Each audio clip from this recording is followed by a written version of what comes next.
Hello, Acadiana, and welcome to the 10 Talks Acadiana podcast. Joining us today is Thomas Glover, now former chief of police in Lafayette. I think we all got the shocking news when our phones buzzed Thursday afternoon.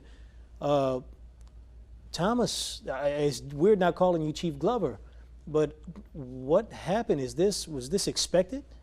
No, I had been hearing rumblings in the police department, rumors. On day 43 of my employment, 24 hours after I fired an individual for what I deemed to be criminal behavior, punched a handcuffed prisoner. The next day, the police union came out trying to get me fired, and they continued. Subsequently, they actually voted a union president out of office who was African American because they said he was too chummy to me, with me. New administration for the union came in late May, and it started then trying to get me fired. I'm told anonymous letters would be written. Most of them would be riddled with lies if it was what I was hearing was correct, and I do know it was correct. So I knew that there were people who were fighting the reforms. You're going up against a city that's 200 years old, police department 150, and you're trying to bring it into the 21st century.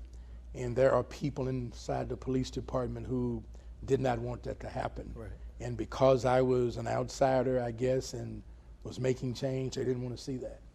But I would think that was part of your credibility, not necessarily labeled an outsider, but having 40 plus years of experience in the Dallas Police Department. That was one of the main reasons they brought you in. Yes, definitely. And I do have the intestinal fortitude to make change and to do what I need to do. The first individual that I fired, everybody was shocked. They said it wouldn't have happened in the old days, and I'm like, we're not in the old days. Right. And so I was told that I was expected to bring about reform in discipline, in appearance, in attitude, in work habits, particularly in the use of force and how things were done, make sure that the body camera processes followed. So I did everything I was expected to do. I'm sorry, Thomas, forgive me. I might call you Chief for several more times today. That's fine. You were brought in at a pretty crucial time in Lafayette history where there was a movement happening around the world to eradicate police brutality, use of force, making sure that was appropriate. And it was in the wake of the George Floyd shooting in Minneapolis a couple years ago. We had our own shooting here in the wake of Trayford Pellerin. You assumed duties. Was that strategic in your opinion? I don't know. I was told when I walked in the door that, we knew they were going to hire a black guy. And my response was, look at my resume. I had the best credentials. And I still say that now. My resume is open book. I'll give anybody a copy to show that my credibility, my outstanding history, all those things came into play. My skills in policing, having come up in the Dallas Police Department, and we went through similar situations 25 to 30 years ago. And so I think I was the right candidate at the time that I was brought in. I was given assurances prior to making such a big decision because I owned a home, had a family, grandkids in the Texas area, in the state of Texas, and it was a big decision for me just to uproot and come here, but I was given assurances that I would be okay and that they had my back. Are you able to talk about your relationship with the mayor president? Because, I mean, ultimately he's the top of the totem pole when it comes to government in Lafayette Parish. Ultimately, he has higher firepower over your position. Yes. Can you talk about the relationship you have with the MP? Yes. First of all, I'll say this. Every police chief in this country, minus a small number who are elected, report to a civilian authority. It's either a mayor or a city manager or county commissioner. In fact, the military, the top generals, report to a civilian. So that's the first thing I'll say about the relationship. I have no issues or no problem taking instructions and orders from the CEO. I came in, I looked Mayor Guillory in the eye on December 18th of last year. The day he interviewed me, along with CAO Cedric Winggerter and Chief of Staff Robert Benoit. And I just looked at him and said, you know, you can trust me. And he told me the same thing. I got your back. He called me on the phone 3 days later, offered me the position. I took it. I was here on December 23rd in the introductory press conference, and I felt that the relationship was great. Never had any adverse relationship. He's never said anything cross to me. He's never been condescending or belittling to me. He's always been polite, almost like a son, because I'm 63 years old and he was, I think, 39. And so it's been great, but I knew that he was the boss. I never gave him any indication that he wasn't the boss, and so I followed instructions like I'm supposed to be. Of course, I gave him my opinion on things. I was like, let's do this, Mayor, let's do that, and he said, no, put him in order and do it this way, and I followed instructions. But the times that the turmoil started from the union in late May to early June, he really showed strong support for me because they wanted to meet with him alone to discuss me, and he straight up said, if I don't have Chief Glover, I'm not talking to you guys. And he didn't. And he told me again, I got your back. And that's what I thought all along.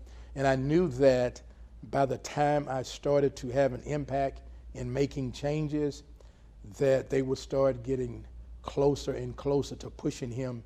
And if I may, I'll give you what I mean. When he and I talked about me taking this position and making changes, I told him, I said, you're gonna know if I'm effective in doing what you want to do and making a change. And he said, how? I say it's an age-old axiom. The first thing that a police department will do is they will start spreading rumors on me. And I said, I'll be able to defeat that. People will know the truth. I said, second that they'll do is they will go to the media and try to get false stories printed on me. And I say, you really know that I'm getting effective, they will start yelling and screaming about morale is low, and they'll call for a vote of no confidence. It never got to the vote of no confidence, but it did get to the point where morale is low. If people have been chewing tobacco and dipping snuff and you stop them from doing it, it impacts their morale. If they have been taking an hour and a half on a 911 call that could be done in 15 minutes and you stop it, it impacts their morale. If they have been committing misconduct and you suspend them for it, or they commit an unjustifiable use of force and you terminate them for it, it's going to impact their morale. So when you're doing reforms, having an impact on morale is part of it. You don't change a police department and people who's been doing things for 15, 20, 30 years Won't accept it overnight. and, you know, and without any like, oh, my morale is low. That's part of reform. You get that. And so I thought that that would be something that would be indicative of me having an impact on the police department here, a positive impact, because I say this, and this is one of the most important things I can say, 99.99% of the Lafayette Police Department is outstanding. Have some great detectives in the CID. You have great officers in patrol. I mean, May the 16th, I was so impressed, I called them superhuman. They answered over 300 calls in 12 hours, and 130 plus of them were high water calls where people were needing help, and they did their job. And so that's the vast majority of them, but there are some, and I'll say a small percentage, 15, 20, 25 of them, that if you remove them from the police department, this department would change overnight. You would need a reform chief like me. It would change immediately. Had I been confirmed, which would have been, you know, hopefully before December 31st, had I been here, the majority of those people would have left. They would have voluntarily retired, and there would have been a change. Just for our viewers who may not understand when you say be confirmed, Yes. This is by the the Civil Service Board. Yes. What does that do for you as chief? What it does, it gives me protection, and anywhere from my 6-month anniversary to the 1-year anniversary, I can be confirmed.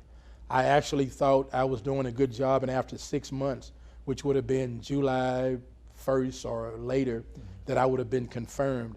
there were people in the community and ex-police officers telling me to approach the mayor and ask him why didn't he confirm me based on my 6 months of prior history. I never did it. I told him he'll do it when he's ready. It's time. Yeah. And I actually thought that I was getting close to being confirmed when I was terminated. I was like, I'm doing the things that are good for the community. I'm doing the things that are good for the citizens, good for the police department, and we're moving forward. And, you know, this is what I get. Chief, I wanted to ask you something about, you said that in a lot of other cities, excuse me, that the chief of police responds to or answers to a civil board or a citizen board. Do you think Lafayette needs to move to an elected chief of police position? There is a concerted effort in the city of Lafayette. My entire 9.5-month tenure, I was approached by people who thought that was the best way to go. Mm-hmm. I am not sure if that's the best way to go, but I can tell you if it ever changed here, you can count Thomas Glover in as a candidate. If we start to change that charter and people are elected, it does give you some autonomy to the point where you're not subjected to a union's whims and, you know, their disorientation of people in charge and, you know, the lies and the mistruths. You got at least 4 years to make a change. But if they change the charter, I would definitely run for office. Now, you've mentioned the union a couple of times. Do you think they had anything to do with persuading the mayor-president's decision to remove you? I am not sure, but conventional wisdom in my experience in police, and having been a union president myself, very influential on the national, state, and local, I would say so. I would agree. Not only the union, but people in the community who were close to members of the union. Okay. I was getting from all sides just because I was doing my job that I was brought in to do. I know change can be uncomfortable for just about everybody, whether it's positive or negative change. It can be difficult to move in another direction that, as you mentioned, some people have been going for 10 to 15 years. So I guess now that, 10 months after being sworn in, do you relocate? Do you go back to Texas? I am not sure. I'm going to make some decisions in the near future. I am going to take some time off, and I'm going to visit Texas and go to the state fair and go into Gramblin's homecoming, GSU next week. Sir. I will be there. I've been approached, verbally by people all across the country to do some things. I'm not sure. There are people who are interested in my story, and not because of who I am, but because of who Lafayette was when they hired me, first permanent African-American chief in the history of this city. So it made the news around the country. I think about 150, 160 news outlets covered it. And there have been some inquiries or comments made to me, and I'll determine that in the near future. Okay. Lastly, Chief, I know that you've accomplished a great deal in your short time here. What's left on the table that you didn't get a chance to tackle? Well, I'd like to touch on something I think is real important. One of the most important functions, or the most important function of a chief of police, is protection of human life. Next is protection of property. In the end of the year, we'll know what the crime rate is in the city of Lafayette. In June, up until that point, I had been putting a lot of effort into property crime, which is where we were needing effort at. When I took over, that was the only thing that was off the board. Right now, property crime has gone down in the city of Lafayette. Overall crime is down in the city of Lafayette since I've been here, but violent crime saw a spike mainly because of 2 months, May and June. And so what I did, end of June, early July, I created some things that I wanted to do to tackle the crime. Specifically, I created a violent crime task force with federal agencies, the FBI, ATF, the U.S. Marshal's Office, State Police, Sheriff's Department, City Police, which is us, UL Police, the City Marshals, Adult Probation and Parole, and Juvenile Probation and Parole. And I think that that relationship was the first time in modern history that has been done in the city of Lafayette. We were very effective. Out of that task force, we created a top 10 list in the city of Lafayette of those people who were committing the violent acts. And last Tuesday, about 10 days ago, we got number 10. So that entire list was depleted. They were locked up and put in jail. We also, I was very, very elated at a new unit in the police department called Viper, Violence, Intervention, Prevention, and Early Response. And those individuals, 9 officers and a supervisor, a sergeant, started August the 8th. And as of today, a little under 2 months, they have made about 130 arrests or more, and they've seized, I believe, somewhere in the neighborhood of 50 to 60 weapons that were in the hands of convicted felons. They were used to commit serious crimes, or they were stolen or had the serial numbers taken off. Some other things I wanted to do, I did not get to do them. I wanted to use the ministerial coalitions in the city to help serve as mediators and de-escalators in the violence in the community. I wanted to do some major things with a hotline, the same way that you have a suicide crisis hotline. I wanted to create maybe a teen violence hotline to where someone 14, 15 to their low 20s, going through things at school, being threatened, being bullied, that they could call and get expert help on the line without having to take a weapon, you know, like what happened in Arlington, Texas 2 days ago. And so that's the kind of thing that I was pushing for, those ideals that I put out there. And I had pages of them, and they were submitted up the ladder. I didn't get a chance to institute them. Some of them I never even got a chance to discuss. But right now, I am still interested in making sure that the city of Lafayette is safe. I'm not the chief of police anymore. I got my last paycheck today.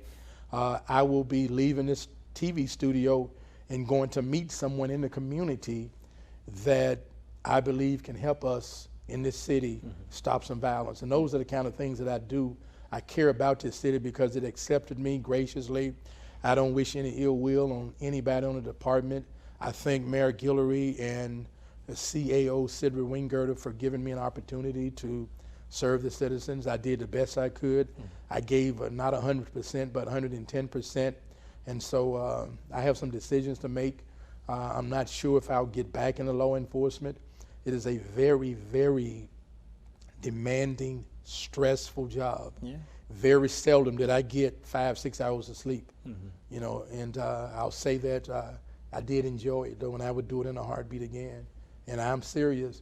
If the charter changes, I will come back. If I'm not here, or if I'm still here, I'll just step in the race and run for chief. All right. Thank you. Thomas Glover, former Lafayette Chief of Police, joining us for 10 Talks Acadiana. We thank you for watching. Thank you for listening. We'll see you next time.